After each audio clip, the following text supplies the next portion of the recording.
नमस्कार दोस्तों, आप सभी का बहुत बहुत स्वागत है इस नए वीडियो में। हमारा नाम है अनुराग साहू। जैसा कि आप सबको पता है, बहुत दिन बाद इस चैनल पर वीडियो आ रही है। कल से आपका बैक का पेपर है। इलाहाबाद यूनिवर्सिटी और जितने भी कॉलेजेस हैं इलाहाबाद यूनिवर्सिटी के एफिलिएटेड कॉलेज, उसमें कल से बैक का पेपर है। जिनका भी बैक लगा है वो कल से पेपर देने जाएंगे। बहुत लोगों का 2 सब्जेक्ट में बैक लगा है, बहुत से लोगों का 1 सब्जेक्ट में बैक लगा है। लेकिन बहुत से लोग बहुत ज़्यादा डर गए हैं। जैसे उनका यूपीएससी का जो मेंस का जो पेपर होता है ना, लास्ट अटेम्प्ट रहता है कि हाँ आप नहीं निकलेगा मेंस तो क्या होगा, अगर यूपीएससी नहीं निकलेगा तो क्या होगा। उस प्रकार का लोग डर गए हैं कि आखिरी अटेम्प्ट है, अगर इस बार फेल हो गए तो ईयर बैक लग सकता है। तो जैसा कि आपने देखा होगा थंबनेल में मैंने लिखा है कि ऐसा क्या लिखें कॉपी में कि पास हो जाए। क्योंकि अगर अब नहीं पास हुए तो अब सीधा ईयर बैक लग जाएगा, आखिरी मौका है ये।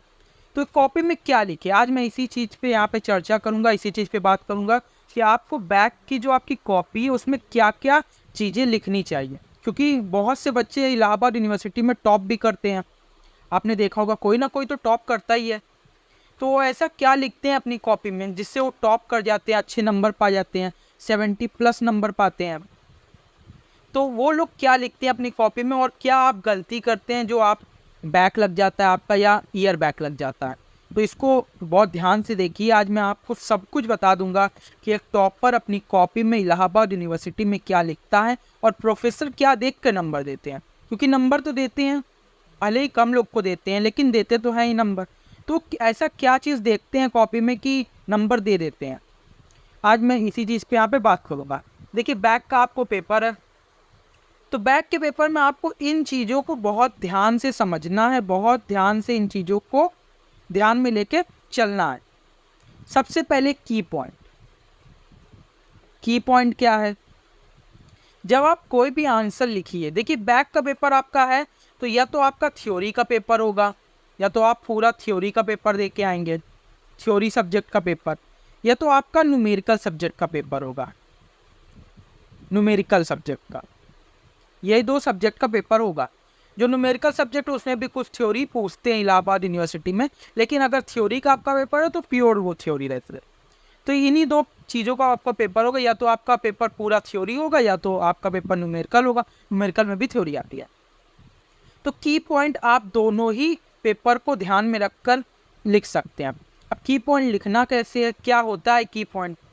की पॉइंट वो होता है जो एग्जामिनर को आपकी कॉपी पर रोक देता है। रोक देता है मतलब अगर वो एक फ्लो में कॉपी चेक कर रहा है, 2 से 3 मिनट एक कॉपी को चेक करने में लगता है और वो चेक करता चला जा रहा है, तो की पॉइंट के जरिए आप उसको अपनी कॉपी पे रोक सकते हैं। वो नंबर देकर जाएगा, जो प्रोफेसर चेक करेंगे वो नंबर देंगे ये की पॉइंट के जरिए। आगे मैं डिटेल में बताऊंगा कि की पॉइंट क्या होता है, कैसे आपको लिखना पड़ता। फिर फ्लो चार्ट। अगर एक लॉन्ग क्वेश्चन आता है थ्योरी के पेपर में या न्यूमेरिकल के पेपर में, अगर आप फ्लो चार्ट बना देते हैं, अगर आप फ्लो चार्ट बना देते हैं तो जो और नंबर पाते हैं, जो और लोग नंबर पाते हैं उससे आपका नंबर ज़्यादा आ जाएगा। क्योंकि टॉपर जो होते हैं वो भी फ्लो चार्ट का यूज़ करते हैं। वो भले ही आपको ना बताएं कि हम नहीं बनाते हैं भाई, हम ऐसे ही लिख देते हैं, अरे ऐसे ही सब पास हो गए, लेकिन वो फ्लो चार्ट का भी यूज़ करते हैं, की पॉइंट का भी यूज़ करते हैं और फॉर्मेट।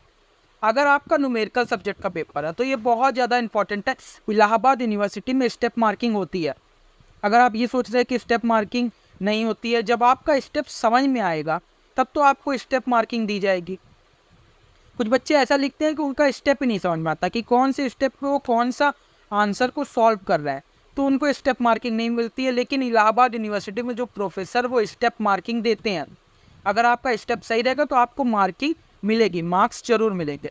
तो फॉर्मेट क्या होता है, अगर आपका कंपनी अकाउंट आ जाता है, जैसे पेपर में आ गया कंपनी अकाउंट से क्वेश्चन आ गया कि अमेलगमेशन का क्वेश्चन है उसको आपको बनाइए, तो आपका एक प्रॉपर फॉर्मेट लगेगा। अगर आपका रॉयल्टी का क्वेश्चन आ गया तो एक प्रॉपर फॉर्मेट होता है। अगर आपका कॉन्ट्रैक्ट अकाउंट का क्वेश्चन तो उसका एक फॉर्मेट होता है। सबका अपना एक फॉर्मेट होता है। अगर आप फॉर्मेट ही गलत बना देंगे, और फॉर्मेट में पार्टिकुलर का ध्यान रखिए, जो अमाउंट लिखा वो डेबिट है कि क्रेडिट उसको लिखिए। अगर पार्टिकुलर क्रेडिट अकाउंट है तो अमाउंट, क्रेडिट ऐसे पूरा मेंशन करिए जिससे आपके मार्क्स बढ़ जाए। ये छोटी छोटी चीज़ें बहुत ज़्यादा ध्यान में रखते हैं जब प्रोफेसर कॉपी चेक करते थे, और स्टेप बाय स्टेप आंसर लिखिए।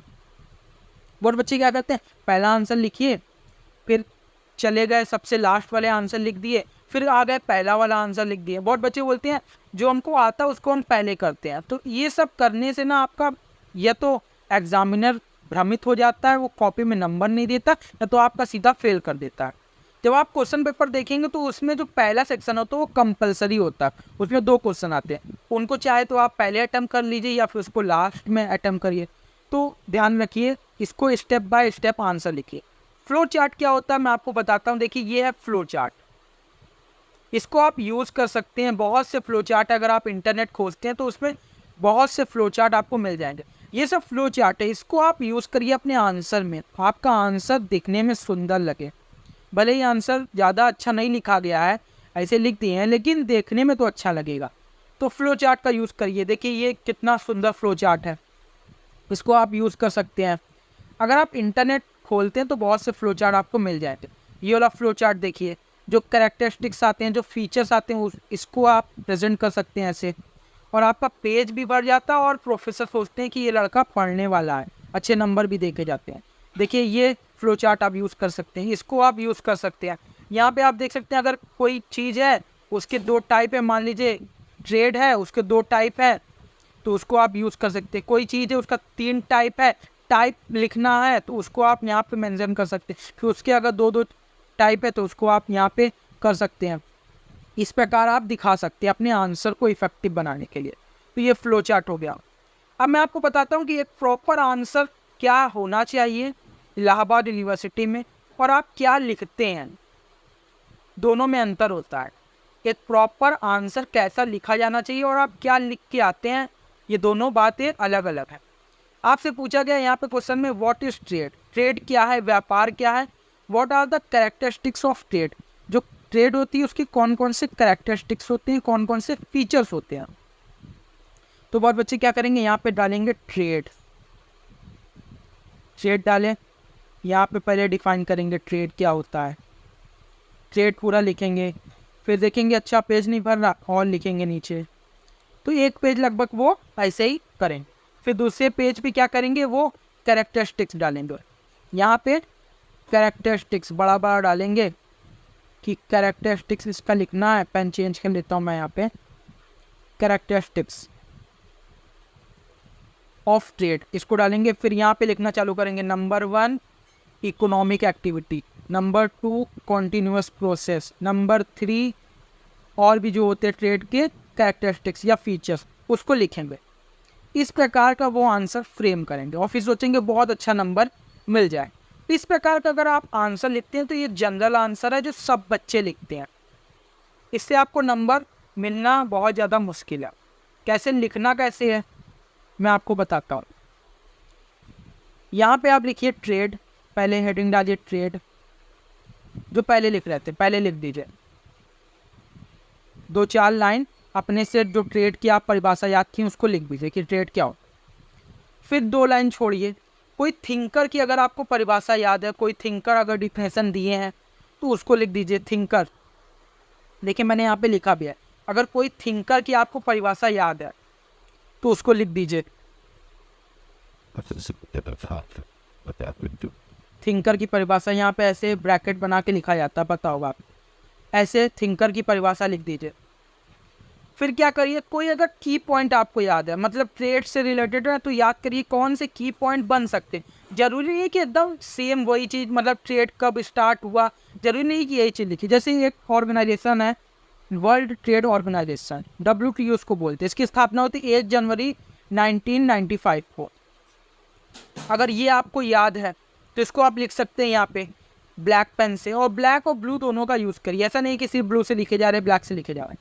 यहाँ पे अगर आप लिख देते हैं कि वर्ल्ड ट्रेड ऑर्गेनाइजेशन की स्थापना हुई थी 1 जनवरी 1995 को, तो एग्जामिनर इस पे ध्यान देगा, इसको आप लिख सकते हैं। फिर यहाँ पे 1 पेज 2 पेज हो गया ये, क्योंकि 4 से 5 पेज आपको लिखना होता, तो इतना अगर आप लिखने रखते हैं तो लगभग 2 पेज ही चला जाएगा। उसके बाद क्या करिए, कैरेक्टरिस्टिक डालिए, 1 पेज पे कैरेक्टरिस्टिक्स ऑफ ट्रेड